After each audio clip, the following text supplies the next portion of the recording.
আসসালামু আলাইকুম। এই ভিডিওতে আলোচনা করব নবম এবং দশম শ্রেণীর গণিত বইয়ের 41 পৃষ্ঠার 19 নম্বর এবং 42 পৃষ্ঠার হলো 20 নম্বর সমাধান করব। চলো প্রিয় শিক্ষার্থী বন্ধুরা, আমরা 19 এবং 20 সমাধান করি। দেখো প্রিয় শিক্ষার্থী বন্ধুরা, 19 নম্বর বলছে যে ছক কাগজে -3, 2 0, -5, তারপরে হলো দেখো এখানে 1/2 -5/6 বিন্দুগুলো স্থাপন করো। দেখো এই প্রথম যে বিন্দুগুলো দেখতেছি আমরা এই -3 0, ঠিক আছে, তারপরে 1/2, এগুলোকে বলা হয় কি জানো? এগুলোকে বলা হয় ভুজ। এগুলো কি বলা হয় বলো তো? ভুজ। আর দ্বিতীয় যে সংখ্যাগুলো দেখতেছো এগুলোকে কি বলা হয় বলো তো? কোটি বলা হয়, ঠিক আছে। প্রথম সংখ্যাকে বলা হয় কি বলো তো? ভুজ। প্রথম সংখ্যাকে কি বলা হয়? ভুজ। আর দ্বিতীয় যে সংখ্যাগুলো আছে, দ্বিতীয় যে উপাদানগুলো আছে, এগুলোকে বলা হয় বলো তো কি? কোটি, ঠিক আছে। এর মনে রেখো কোটি বলা হয়। এবার আমরা ছক কাগজ সম্পর্কে জানি। আমাদের বলছে ছক কাগজ স্থাপন করতে। তো ছক কাগজ সম্পর্কে আমাদের ধারণা থাকতে হবে। যেমন এই ছক কাগজে এরকম আমরা মাছ বরাবর কি দিব? এরকম দাগ দিব, ঠিক আছে। দেওয়ার পরে এই যে প্রথম আমরা যে এগুলো এখানে এই পাশে এই প্রান্তে দিব আমরা এক্স, এই প্রান্তে দিব এক্স, ঠিক আছে। উপরে দিব ওয়াই, নিচে হবে ওয়াই। মানে হলো এক্সকে ধরা হয় ভুজ আর ওয়াইকে ধরা হয় কি বলতো? কোটি, ঠিক আছে। ওয়াইয়ের স্থানাঙ্ককে বলা হয় কোটি আর এক্সের স্থানাঙ্ককে বলা হয় বলতো কি? ভুজ বলা হয়, ঠিক আছে। এখন আসো এখানে যে মূল বিন্দু আমাদের, এই মূল বিন্দুকে আমরা 0 দ্বারা প্রকাশ করব, ঠিক আছে। আর আমরা এই যে এই ডান পাশে সব আসবে ফেলাসের চিহ্ন, মানে ধনাত্মক যে মানগুলো আছে সেগুলো আসবে, মানে ফেলাসের মানগুলো আসবে, ঠিক আছে। আর উপরের দিকে যে মানগুলো আসে এটা তাও ফেলাসে আসবে, ঠিক আছে। আর এই পাশে যে মানগুলো আসবে বাম পাশে সেগুলো মাইনাসের আসবে, ঠিক আছে। আর নিচে যে মানগুলো আসবে সেগুলো কি? মাইনাসের মান আসবে। তো এখানে আসবে ফেলাসের আর এখানে আসবে কি বলতো? মাইনাসের, ঠিক আছে। নিচে আসবে কি? মাইনাসের। আর আর উপরে গেলে কি বলতো? ফেলাসের।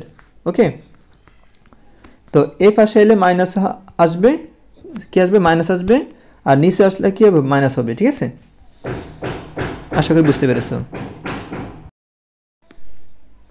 তাহলে আমরা লিখতে পারি, মনে করি x 0 মানে বিন্দু হলো 0 x ও y 0 y। যেমন এখানে মূল বিন্দু y কে ধরা হয়েছে। যেমন এখানে এই এই x তারপরে হলো বিন্দু 0 মানে x 0 x লেখা হয়েছে। তারপর আবার কি লেখা হয়েছে? y, তারপরে 0 এই y লেখা হয়েছে। উপরে y আছে, y লেখা হয়েছে, ঠিক আছে। যথাক্রমে x অক্ষ ও y অক্ষ এবং 0 মানে হলো মূল বিন্দু উভয় অক্ষে ক্ষুদ্রতর মানে ক্ষুদ্রতম বর্গের প্রতি বাহুর দৈর্ঘ্যকে একক ধরি। মানে আমরা যে এই প্রত্যেকটা মান পেয়েছি, আমরা এই প্রত্যেকটা মানকে কিন্তু আমরা কি ধরছি বলতো? এক ধরছি, ঠিক আছে। এই প্রত্যেকটা মানকে কি ধরছি বলতো? এক ধরছি। এক, যেমন দেখাইতেছি তোমরা এককেই 1 2 3 4 5, হ্যাঁ। তারপরে দেখো এখানে 1 2 3 4 5 মানে প্রত্যেকটা ঘরকে আমরা এক করে ধরেছি, ঠিক আছে। সেটাই বুঝেছি এখানে। দেখো এখানে আমাদের প্রথম বিন্দু কি ছিল? প্রথম বিন্দু ছিল কিন্তু -3/2, -3/2। আমরা এখন -3/2 নির্ণয় করব। দেখো এখানে আমরা কি করব? 0 বিন্দু থেকে আমরা হিসাব করব। এটা হচ্ছে 0 বিন্দু। তো আমরা কি করব? এখানে কি বলছে? -3 মানে হলো এদিকে আসবে, কি এদিকে আসবে। তো আমরা -3 আসো গণি আমরা 1 2 3, এই -3 কিন্তু এখানে, -3 কিন্তু এখানে, ঠিক আছে। এখন বলো তো কি আছে? +2। তারপর +2 মানে কি? উপর দিকে আসবে, মানে উপর দিকে যাবে। 2 +2 মানে উপর দিকে আসবে। যদি -2 বলতো নিচের দিকে আসতো, ঠিক আছে।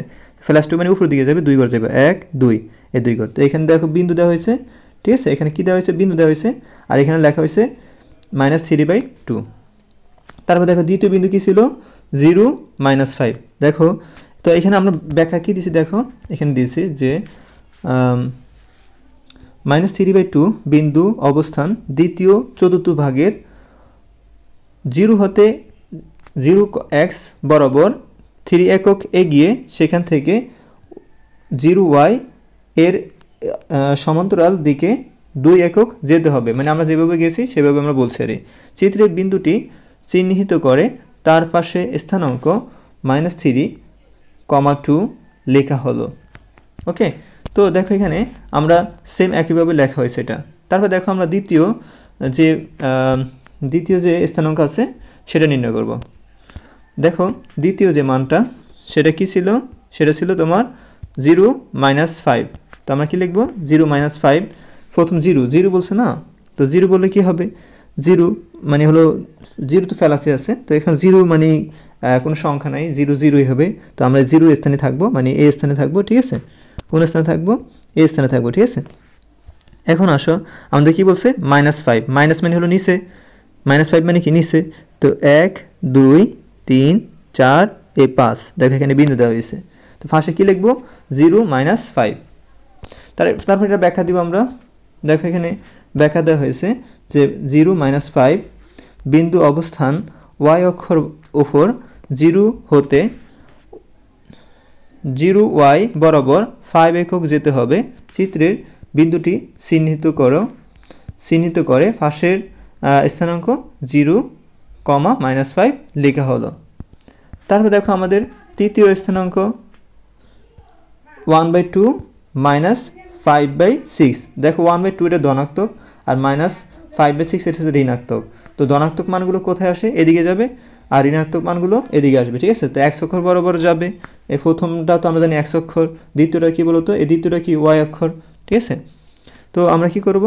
এই 1/5 1/2, এই 1/2 মানে কি জানো? 1/2 মানে কি জানো? 1/2 মানে হাফ। 1/2 মানে হলো 0.5, বুঝছো? 0.5। ওকে, তো এখন দেখো আমরা কি করব?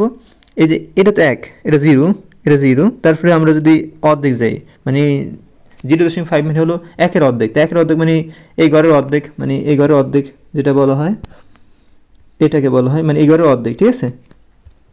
এত সূক্ষ্ম যেটা ধরতে খুবই ইয়া লাগে। তো এই ঘরের অর্ধেক, ঠিক আছে। তো আমাদের বলছে কি -5/6, -5কে যদি তুমি 6 দ্বারা ভাগ করো, তোমার 0.8 এরকম আসবে, ঠিক আছে। ওকে, 0.8 আসবো। তো মাইনাস মানে হলো নিচের দিকে আসবে। দেখো এখানে আমরা এই মাঝখানে করে, মানে এই মাঝখানে করে কি দিলাম? বিন্দু দিলাম, ঠিক আছে। এখানে বিন্দু দেওয়া হয়েছে। তারপর লেখা হয়েছে 1/2, মানে 1/2 5 -5/6 লেখা হয়েছে। আশা করি বুঝতে পেরেছো। তারপর এটা আমরা ব্যাখ্যা দিই। দেখো ব্যাখ্যা কি দিতে পারি আমরা? যে 1/2 -5/6 বিন্দুর অবস্থানে চতুর্থ ভাগের 0 হতে x, মানে ও x বরাবর, মানে যেটা বলতে পারো 0x বরাবর একক, সেখানে হতে 0y এর সমান্তরাল দিকে একক যেতে হবে। চিত্রে বিন্দুটি চিহ্নিত করে তার ফাঁসের স্থানাঙ্ক 1/2 -5/6 লেখা হলো। এখন দেখো ফির শিক্ষার্থী বন্ধুরা, এই যে আমরা চতুর্থ ভাগ কি বললাম? এই যে এখানে বললাম যে চতুর্থ ভাগ কি? চতুর্থ ভাগের 4 ভাগ। চতুর্থ ভাগের কি লিখলাম? 4 ভাগ লিখলাম, ঠিক আছে। এই চতুর্থ ভাগের 4 ভাগ মানে কি জানো? এই যে এটাকে বলা হয় প্রথম ভাগ, ঠিক আছে। এটাকে বলা প্রথম। আমরা এখান থেকে হিসাব করব প্রথম ভাগ, এটা দ্বিতীয় ভাগ, এটা তৃতীয় ভাগ, এটা চতুর্থ ভাগ, ঠিক আছে। তো এই প্রথম, দ্বিতীয়, তৃতীয়, চতুর্থ। তো এখানে দেখো এই 1/2 আর 5/6 এটা কিন্তু চতুর্থ ভাগে আছে, ঠিক আছে। সেজন্য চতুর্থ ভাগ লেখা হয়েছে। চলো আমরা 20 নম্বর সমাধান করি। 20 নম্বর কী বলছে দেখি। 20 নম্বর বলছে যে ছক কাগজে 1,2 -1 1, তারপর 11,7 বিন্দু তিনটির স্থাপন করে দেখাও যে বিন্দু তিনটি একই সরলরেখা অবস্থিত। তো এখন দেখো আমরা কি করব? আমরা একটা ছক কাগজ আঁকবো মাঝ বরাবর, ঠিক আছে। এই মাঝ বরাবর ছকটা আঁকবো ওই যেরকম দেখাইছিলাম। তো এখানে তোমরা দিবা কি x, এখানে দিবা x, উপরে দিবা y, নিচে দিবা কি y। এখানে আসবে প্লাসের মান, এখানে আসবে কি প্লাসের মান, এখানে আসবে কি প্লাসের মান, আর এখানে আসবে মাইনাসের মান, এর নিচে আসবে কি মাইনাসের মান, ঠিক আছে। আশা করি বুঝতে পেরেছো। তো মূল বিন্দু কি দিব? আমরা 0 দিব। মূল বিন্দু কি দিব বলো তো? 0 দিব, ঠিক আছে। এখানে দেখো প্রথম যে বিন্দুটা আছে, এই বিন্দুটা কি দেওয়া আছে? 1/1,2 1,2। প্রথম দেখো আমাদের বুঝ কিন্তু 1। তো আমরা এই বুঝ মানে প্লাস 1 কোদিকে যায়? এদিকে যায়, ঠিক আছে। তো আমরা এই 1 আসলাম এখানে, ঠিক আছে। মানে এই বিন্দুকে আসলাম, ঠিক আছে। এটা 1। তো এখানে আসলাম। তো দেখো এখানে কি বলছে? 2 মানে প্লাস 2 বলছে। প্লাস 2 মানে উপর দিকে আসবে, যেটা বলা হয় কুটি যায় উপরের দিকে। তো 1, তারপর 2, দেখো এখানে বিন্দু দেওয়া হয়েছে।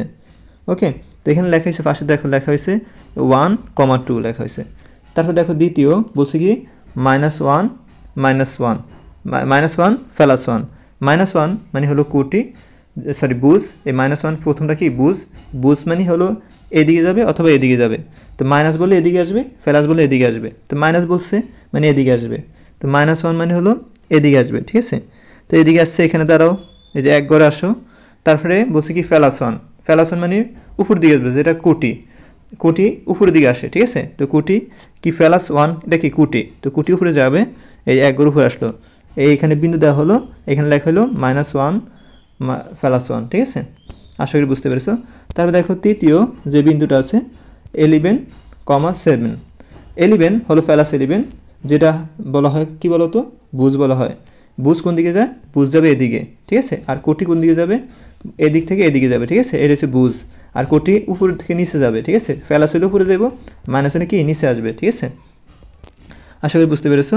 তো এখন আমাদের কি বলছে 11/7, তো 11 ফেলাস 7, তো 11 হচ্ছে ফেলাসে মান, যেটা বুঝ, ঠিক আছে। তো আমরা 11 কোন দিকে যাবো, ফেলাস 11 কোন দিকে, এদিকে আসে, ঠিক আছে।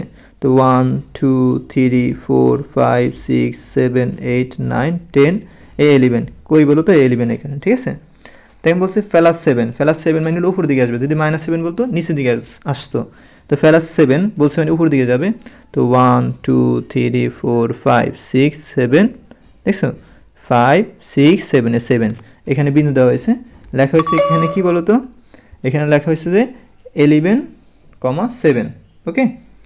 এ হলো আমাদের বিন্দু। তো আমরা একটু ব্যাখ্যা দিই, চলো ব্যাখ্যা দিই। কী বলছে দেখো, বিন্দু তিনটি লেখো অঙ্কন, মানে বিন্দু তিনটির লেখো অঙ্কন। ছক কাগজের ক্ষুদ্রতম বর্গের বাহুর দৈর্ঘ্যকে এক একক ধরে 1,2 -1 1 11 7 বিন্দুগুলো ছক কাগজের স্থাপন করি, এতপর বিন্দুগুলোকে যোগ করে উভয় দিকে কি ধাবিত করি, ফলে একটি সরলরেখা উৎপন্ন হলো। অর্থাৎ বিন্দু তিনটি একই সরলরেখা অবস্থিত। দেখো বিন্দু তিনটি কিন্তু একই সরলরেখা অবস্থিত। আমরা কি করছি দেখো, এখানে যে বিন্দুগুলো পেয়েছি, দেখো এখানে একটা বিন্দু পেয়েছি, আমি তোমাদেরকে দেখাই দিই। এখানে একটা বিন্দু পেয়েছি, এখানে একটা বিন্দু পেয়েছি, এখানে একটা বিন্দু পেয়েছি। আমরা যদি এরকম দাগ দিই, ঠিক আছে, এরকম যদি সোজাভাবে দাগ দিই, দেখো সরলরেখা হয়েছে, ঠিক আছে। ওকে, যদি বিন্দু এখানে একটা থাকতো, মনে করো বিন্দু এখানে একটা আছে, ঠিক আছে, আবার এখানে একটা আছে, আবার এখানে একটা আছে, আবার এখানে একটা আছে, এটা কি সরলরেখা হইতো? এটা এই দিক যেত, এবার এই দিক যেত, এবার দিক যেত, এটা কি সরলরেখা? সরলরেখা হলো এরকম চিহ্ন থাকবে সোজা, অথবা এরকম সোজা, অথবা এরকম, অথবা এরকম সোজা থাকবে, ঠিক আছে, মানে সোজা থাকবে, একটু বেয়াতারা হবে না। তো দেখা এটা বেয়াতারা এসে, এটা কিন্তু সরলরেখা হবে না। কিন্তু আমাদের প্রশ্ন যেটা দেওয়া আছে, এই যে আমাদের এখানে যেটা আঁকা হয়েছে, এটা কিন্তু সরলরেখা, মানে সোজা গেছে। কিন্তু এটা এই তিনটা বিন্দু কী হয়েছে বলো তো, তিনটা বিন্দু কিন্তু সরলরেখা কি স্থাপন করছে। ওকে, আশা করি তোমরা বুঝতে পেরেছো। 19 এবং 20 পরবর্তী ভিডিও পাওয়ার জন্য চ্যানেলটি সাবস্ক্রাইব করে সাথে থাকবে। ধন্যবাদ।